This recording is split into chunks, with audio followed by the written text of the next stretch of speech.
ಈಗ ಒಂದು ರೇಪ್ ಇಂಥದ್ದೆಲ್ಲ ಆಗಬಾರ್ದು, ಯಾವುದೇ ಹೆಣ್ಣುಮಕ್ಕಳ ಮೇಲೆ ಆಗಬಾರ್ದು. ಆದಾಗಲೂ ಕೂಡ ಈಗ ಪಶ್ಚಿಮ ಬಂಗಾಳದಲ್ಲಿ ಆಯಿತು, ಡಾಕ್ಟ್ರ್ ಮೇಲೆ ಆಯಿತು ಅನ್ನೋ ಕಾರಣಕ್ಕಾಗಿ ಸುದ್ದಿ ಆಗುತ್ತೆ. ಯಾರ ಮೇಲೂ ಆಗಬಾರ್ದು.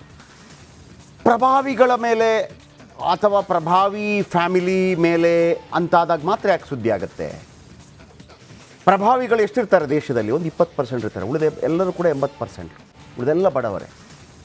ಯಾದಗಿರಿಯಲ್ಲಿ ಆ 15 ವರ್ಷದ ಹೆಣ್ಣು ಮಗಳ ಮೇಲೆ ಅತ್ಯಾಚಾರವಾದಾಗ ಯಾಕೆ ಅದು ರಾಷ್ಟ್ರಮಟ್ಟದ ಸುದ್ದಿ ಆಗಲಿಲ್ಲ? ಬಟ್ ನಾವು ಅದನ್ನು ಬಿಡಲಿಲ್ಲ, ನಾವು ಅದನ್ನು ಬಹಳ ದೊಡ್ಡ ಮಟ್ಟದಲ್ಲಿ ಸುದ್ದಿ ಮಾಡಿದ್ವಿ. ರಾತ್ರಿ ಎಲ್ಲರೂ ಅಲ್ಲಿ ದೌಡಾಯಿಸೋಂಗೆ ಮಾಡಿದ್ವಿ. ಇಲ್ಲೂ ಕೂಡ ಅಷ್ಟೇ.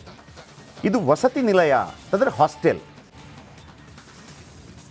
ಕಾರಲ್ಲಿ ಕಾರಲ್ಲಿ ಕರ್ಕೊಂಬರುವಂಥ ಶಕ್ತಿ ಇದ್ದಿದ್ರೆ ಇವ್ರು ಯಾರು ಹಾಸ್ಟೆಲ್ಗೆ ಕಳಿಸ್ತಾ ಇರಲಿಲ್ಲ ಮಕ್ಕಳನ್ನು. ಯಾಕೆ ಹಾಸ್ಟೆಲ್ ಕಳಿಸ್ತಾರೆ? ಅಲ್ಲಿ ಏನೋ ಸ್ವಲ್ಪ ಎಲ್ಲ ಈಸಿಯೆಲ್ಲ ಆಗುತ್ತೆ, ಊಟ ತಿಂಡಿ ಅದು ಇದೆಲ್ಲ ಆಗತ್ತೆ, ನಮ್ಮ ಮಕ್ಕಳು ಕಲಿಕೆನೂ ಆಗುತ್ತೆ, ನಮಗೆ ಇಲ್ಲಿ ಊಟ ಎಲ್ಲ ಹಾಕ್ಸಿ ಕೊಡುವಂಥ ಅಗತ್ಯ ಇಲ್ಲ, ಸ್ವಲ್ಪ ಫ್ರೀ ಎಲ್ಲ ಆಗತ್ತೆ.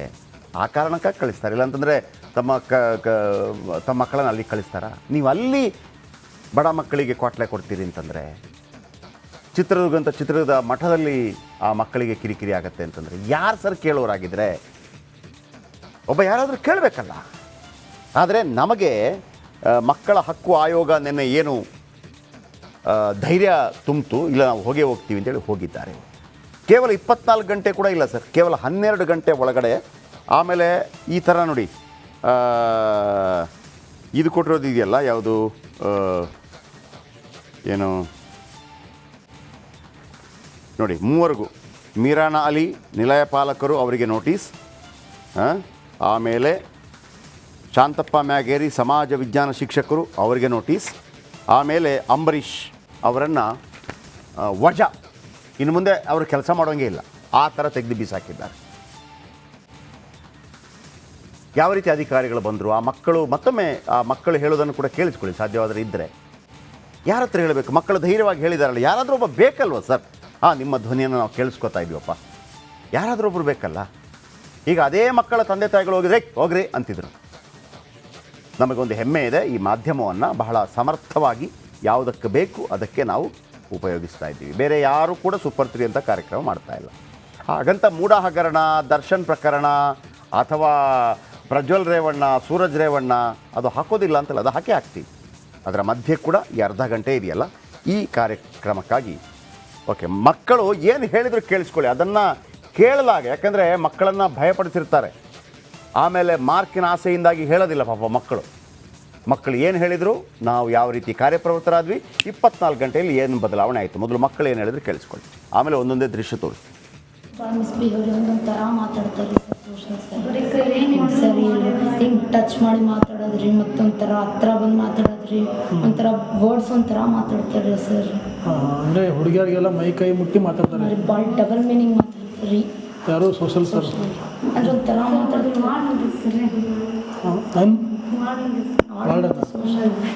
ಸ್ಟೂಡೆಂಟ್ಸ್ ಜೊತೆ ಭಾಳ ಮಿಸ್ಬಿಹೇವಿಯರ್, ಒಂದೊಂಥರ ಮಾತಾಡ್ತಾರೆ ಸರ್. ಸೋಷಲ್ ಸರಿ, ಹಿಂಗೆ ಟಚ್ ಮಾಡಿ ಮಾತಾಡೋದ್ರಿ, ಮತ್ತೊಂಥರ ಹತ್ರ ಬಂದು ಮಾತಾಡೋದ್ರಿ, ಒಂಥರ ವರ್ಡ್ಸ್ ಒಂಥರ ಮಾತಾಡ್ತಾರೆ ಸರ್.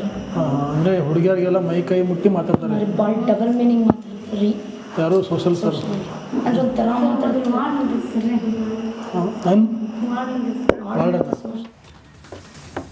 ನೋಡಿ, ಒಂದೊಂದೇ ದೃಶ್ಯ ನಿಮಗೆ ತೋರಿಸ್ತೀನಿ. ನಾವು ಸುದ್ದಿ ಪ್ರಸಾರ ಮಾಡಿದ ನಂತರ ಏನಾಯಿತು. ನಂಬರ್ 1, ಅಧಿಕಾರಿಗಳು ಮಹಿಳಾ ಮತ್ತು ಮಕ್ಕಳ ಕಲ್ಯಾಣ ಇಲಾಖೆ ಎಂಟ್ರಿ ಕೊಡುತ್ತೆ, 3 ಕಾರಲ್ಲಿ ಎಂಟ್ರಿ ಕೊಡುತ್ತೆ. ನಾನು ಪದೇ ಹೇಳ್ತಾ ಇರ್ತೀನಿ, ಈ ಕಾರೆಲ್ಲ ಇದೆಯಲ್ಲ ಇದು ಕೂಡ ನಾವೇ ಕೊಟ್ಟಿದ್ದು ಅಂತ.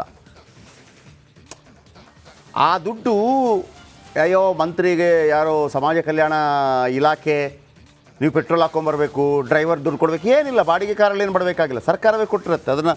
ಅದಕ್ಕೆ ಡ್ರೈವರ್ ಎಲ್ಲ ಇರ್ತಾನೆ. ನೋಡಿ ಬಂದಿದ್ದಾರೆ ಅಧಿಕಾರಿಗಳು, ಇವರಿಗೆಲ್ಲ ಸಂಬಳ ಕೊಡ್ತೀವಿ ನಾವು, TAD ಎಲ್ಲ ಕೊಡ್ತೀವಿ, ಇವರ ಕೆಲಸವೇ ಅದು. ಆ ಮಕ್ಕಳಿಗೇನು ತೊಂದರೆ ಆಗದಂಗೆ ನೋಡ್ಕೋಬೇಕು. 2ನೇ, DD ಸರೋಜಾ ಅಧಿಕಾರಿ ಪ್ರೇಮ್ ಕುಮಾರ ದೌಡಾಯಿಸ್ತಾರೆ. DD ಸರೋಜಾ ಬರ್ತಾರೆ, ಮೇಡಮ್ ಬರ್ತಾರೆ, ವೆರಿ ಗುಡ್, ಬರಬೇಕು ಆ ಥರ. ಓಕೆ, ಅಧಿಕಾರಿ ಪ್ರೇಮ್ ಕುಮಾರ್ ದೌಡಾಯಿಸ್ತಾರೆ ದೃಶ್ಯ. ಆಮೇಲೆ ಹಾಸ್ಟೆಲ್ ಪರಿಶೀಲನೆ ನಡೆಸ್ತಾರೆ ಆಫೀಸರ್ಸ್ ಹೆಂಗಿದೆ ಅಂತೇಳಿ ಎಲ್ಲ ಕಡೆ. ನೋಡಿ, ನಾವು ಸುದ್ದಿ ಮಾಡಿದರೆ ಆ ಥರ A to Z, ಮತ್ತೊಮ್ಮೆ ಕೆಮ್ಮಂಗಿಲ್ಲ. ಆಮೇಲೆ ದೃಶ್ಯ 4, ವಿದ್ಯಾರ್ಥಿನಿಯರಿಂದ ಮಾಹಿತಿ ಪಡೀತಾರೆ. ನೋಡಿ ಅಲ್ಲಿ ಕೂತಿದ್ದಾರೆ, ಈ ಮಕ್ಕಳದೆಲ್ಲ ನಾವು ಬ್ಲರ್ ಮಾಡಿದ್ದೀವಿ, ಅವರ ಮುಖವನ್ನು ನಾವು ತೋರಿಸೋಂಗಿಲ್ಲ. ಎಲ್ಲ ಕೆಲವು ಅಪ್ರಾಪ್ತ ಮಕ್ಕಳೆಲ್ಲ ಇರ್ತಾರೆ ತುಂಬ ಜನ,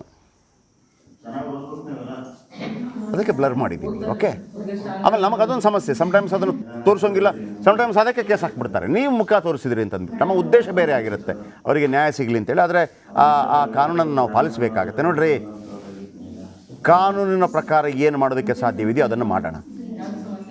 ಆಮೇಲೆ ದೃಶ್ಯ 5, ಅತಿಥಿ ಶಿಕ್ಷಕ ಅಂಬರೀಷ್ನನ್ನು ವಜಾ ಮಾಡಿ ನೋಟಿಸ್ ಕೊಡ್ತಾರೆ. ವಜಾ, ಇನ್ನವನಿಗೆ ಚಾನ್ಸೇ ಇಲ್ಲ. ಅಮಾನತು ಮಾಡಿದ್ದಲ್ಲ, ವಜಾ ಮಾಡಿದ್ದು, ಬೇಡ ನೀನು ಅಂತೇಳಿ. ಆಮೇಲೆ ದೃಶ್ಯ 6, ಶಿಕ್ಷಕ ಶಾಂತಪ್ಪ ಮ್ಯಾಗೇರಿ ಅಂತಿದ್ದಾರೆ ಮತ್ತು ವಾರ್ಡನ್ ಮಿರಾಲಿ, ಇವರಿಬ್ಬರಿಗೂ ಕೂಡ ನೋಟಿಸ್ ಕೊಟ್ಟಿದ್ದಾರೆ. ಶಿಕ್ಷಕ ಶಾಂತಪ್ಪ ಮ್ಯಾಗೇರಿ ಮತ್ತು ವಾರ್ಡನ್ಗೆ ನೋಟಿಸ್ ಕೊಟ್ಟಿದ್ದಾರೆ, 1 ತಿಂಗಳೊಳಗಾಗಿ ಉತ್ತರ ಕೊಡಿ ಅಂಥೇಳಿ. ಎಷ್ಟು? 1 ತಿಂಗಳ 24 ಗಂಟೆನೋ? ಹಾಂ, 24 ಗಂಟೆ, 1 ತಿಂಗಳಲ್ಲ, 1 ದಿವಸದೊಳಗಾಗಿ ಕೊಡಬೇಕು ಸಮಜಾಯಿಷಿ. ತಪ್ಪಿದಲ್ಲಿ ನಿಮ್ಮ ಸಮಜಾಯಿಷಿ ಏನೂ ಇಲ್ಲ ಎಂದು ಭಾವಿಸಿ ಮೇಲಾಧಿಕಾರಿಗಳಿಗೆ ವರದಿ ನೀಡಲಾಗುವುದು. ಇವರ ಕೆಲಸ ಕೂಡ ಇರುವಂಥ ಚಾನ್ಸ್ ಇಲ್ಲ.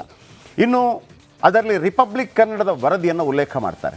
ಯಾಕೆ ಇದನ್ನು ನಾವು ಭಾಳ ಹೆಮ್ಮೆಯಿಂದ ಹೇಳ್ಕೊತೀವಿ ಅಂತಂದರೆ, ಈ ಸ್ಟೋರಿ ಎಲ್ರಿಗೂ ಸಿಕ್ಕಿತ್ತಲ್ವ, ಎಲ್ಲ ಚಾನಲ್ಗೂ ಸಿಕ್ಕಿತ್ತಲ್ವ, ಎಲ್ಲ ಪೇಪರ್ಗೂ ಸಿಕ್ಕಿತ್ತಲ್ವ, ಯಾಕೆ ಮಾಡಲಿಲ್ಲ? ನಾವು ಮಾತ್ರ ಮಾಡಿದ್ವಿ. ಅದಕ್ಕೆ ಸುದ್ದಿವಾಹಿನಿ R ಕನ್ನಡ ಪ್ರಸಾರ ಮಾಡಿರುವ ದಿನಾಂಕ ನಿನ್ನೆ 16/9/2024 ಇದನ್ನು ಮನಗಂಡು ಮಾಡಿದ್ದಾರೆ. ಓಕೆ. ದೃಶ್ಯ 8, ಶಾಂತಪ್ಪ ಮ್ಯಾಗೇರಿ ಮೀರಾಲಿಗೆ ಕಾಕಿ ಡ್ರಿಲ್ ಕೇಳ್ತಾರೆ. ಅಲ್ಲೇ ಕೇಳ್ತಾರೆ, ಯಾಕಿದ್ದೀರಿ ನೀವು, ಏನು ಮಾಡ್ತಿದ್ದೀರಿ ನೀವು, ನಿಮ್ಮ ಜವಾಬ್ದಾರಿ ಅಲ್ವಾ? ಆ ವಾಯ್ಸ್ ಇದ್ರೆ ಕೇಳಿಸಿ, ಇದೆಯಾ? ಮಕ್ಕಳ ಸಮಸ್ಯೆಗಳೇನನ್ನೋದು ಆಲಿಸೋದು ನೀವೆಲ್ಲ, ನೀವು ಎಲ್ಲ ಟೀಚರ್ಸ್ ಎಲ್ಲರೂ ನಿಮ್ದು ಕೆಲಸ ಅಲ್ಲ ಅದು, ನೋಡೋಂಥದ್ದು ಕೇಳೋಂಥದ್ದು ಮಕ್ಕಳ ಸಮಸ್ಯೆಗಳೇನನ್ನೋದು. ನೆಕ್ಸ್ಟ್ ಟೈಮ್ ಈ ಥರ ಏನೋ ಆಯ್ತು ಅಂದ್ರೆ ನಿಮ್ಮನ್ನೆಲ್ಲ ತೆಗೆದುಹಾಕ್ತೀವಿ. ಈಗ ಯಾರು ಸೋಷಿಯಲ್ ಟೀಚರು ಮತ್ತು ಇಂಗ್ಲೀಷ್ ಟೀಚರ್ ಯಾರಿದಾರ ಅವ್ರು ನಾಳೆ ಬರಕ್ಕೆ ಹೇಳಿ, ಅವ್ರನ್ನ ನಾಳೆ ಕ್ಲಾಸಿಗೆ ಬರಕ್ಕೆ ಹೇಳ್ಬೇಡ್ರಿ ಬಿಡು ಅಂತ ಹೇಳಿ. ಅಟ್ಲೀಸ್ಟ್ ಡಬಲ್ ಮೀನಿಂಗ್ ಅಂದ್ರೆ ಆ ಥರ ಜೆಂಟ್ಸ್ಗೂ ಬೈತಾರೆ, ಲೇಡೀಸ್ಗೂ ಬೈತಾರೆ ಅಂತ ಬೈದು ಹೇಳಿ ಆ ಥರ ಹೇಳೋದು ಬೇರೆ. ನೆಕ್ಸ್ಟ್ ಟೈಮ್ ಈ ಥರ ಏನೋ ಆಯ್ತು ಅಂದ್ರೆ ನಿಮ್ಮನ್ನೆಲ್ಲ ತೆಗೆದುಹಾಕ್ತೀವಿ. ಈಗ ಯಾರು ಸೋಷಿಯಲ್ ಟೀಚರು ಮತ್ತು ಇಂಗ್ಲೀಷ್ ಟೀಚರ್. ನಮ್ಮ ಹತ್ರ ಕೆಲವರು ಹೇಳ್ತಾ ಇರ್ತಾರೆ, ಮಂಗಳೂರು ಸೈಡ್ನ ಸ್ಟೋರಿ ಆದರೆ ಸ್ವಾಮಿ ಮಂಗಳೂರು ಕಡೆ ಸ್ವಲ್ಪ ಕಡಿಮೆ ಮಾಡಿ, ಉತ್ತರ ಕರ್ನಾಟಕ ಸ್ವಲ್ಪ ಜಾಸ್ತಿ ಮಾಡಿ ಅಂತೇಳಿ. ಸ್ವಾಮಿ, ಉತ್ತರ ಕರ್ನಾಟಕದೇ ಜಾಸ್ತಿ ಆಗ್ತದೆ. ಖುಷಿ ಇದೆ ನಮಗೆ. ಅಂದರೆ ಈ ಉತ್ತರ ಕರ್ನಾಟಕ ಬಿಡಿ, ಯಾದಗಿರಿ ಅದು 2 ಆಯಿತು ಮೊನ್ನೆ ಒಂದು. ಆದರೆ ಒಳ್ಳೆ ಇಂಪ್ಯಾಕ್ಟ್ಫುಲ್ ಸ್ಟೋರಿ. ಒಂದು ಅತ್ಯಾಚಾರ ಪ್ರಕರಣಕ್ಕೆ ಸಂಬಂಧಪಟ್ಟ ಹಾಗೆ ಬಹಿಷ್ಕಾರ ಹಾಕಿದ್ರು, ಬಹಿಷ್ಕಾರ ಸಹಿಸಲ್ಲ ಅಂತೇಳಿ ಸುದ್ದಿ ಮಾಡಿದ್ವಿ. ಇದೀಗ ಮಕ್ಕಳಿಗೆ ಕಿರುಕುಳ ಆಗ್ತಾ ಇದೆ, ಕಿರುಕುಳದ ಬಗ್ಗೆ ಸುದ್ದಿ ಮಾಡಿದ್ವಿ, ಇಂಪ್ಯಾಕ್ಟ್ ಕೂಡ ಆಗಿದೆ. ಈಗ ನೀವು ಕರೆ ಮಾಡಿ ಮಾತಾಡ್ಬೋದು ಒಂದು ಬ್ರೇಕ್ ಆದ ನಂತರ. ಜೊತೆಗೆ ನಾನು ಯಾದಗಿರಿಯ ನಮ್ಮ ರಿಪೋರ್ಟರ್ ಮತ್ತು ಕ್ಯಾಮರಾಮ್ಯಾನ್ ಅವರನ್ನು ತೋರಿಸ್ತೀನಿ ನಿಮಗೆ, ಅವರ ನಂಬರ್ ಕೂಡ ಕೊಡ್ತೀನಿ. ಯಾದಗಿರಿಗೆ ಸಂಬಂಧಪಟ್ಟ ಹಾಗೆ ಯಾವುದೇ ಸುದ್ದಿ ಇದ್ದರೂ ಕೂಡ ನೀವು ಅವರನ್ನು ಕಾಂಟ್ಯಾಕ್ಟ್ ಮಾಡ್ಬೋದು. ಈಗ ಒಂದು ಬ್ರೇಕ್ ಆದ ನಂತರ ನೀವು ಕೂಡ ಕರೆ ಮಾಡಿ ಮಾತಾಡಿ, ನೀವು ನಮ್ಮ ರಿಪೋರ್ಟರ್ಗೆ ಒಂದು ಥ್ಯಾಂಕ್ಸ್ ಹೇಳ್ಬೋದು, ನಿಮ್ಮ ಅಭಿಪ್ರಾಯವನ್ನು ಕೂಡ ಇಲ್ಲಿ ಹೇಳ್ಬೋದು. Thank you. ಬ್ರೇಕ್.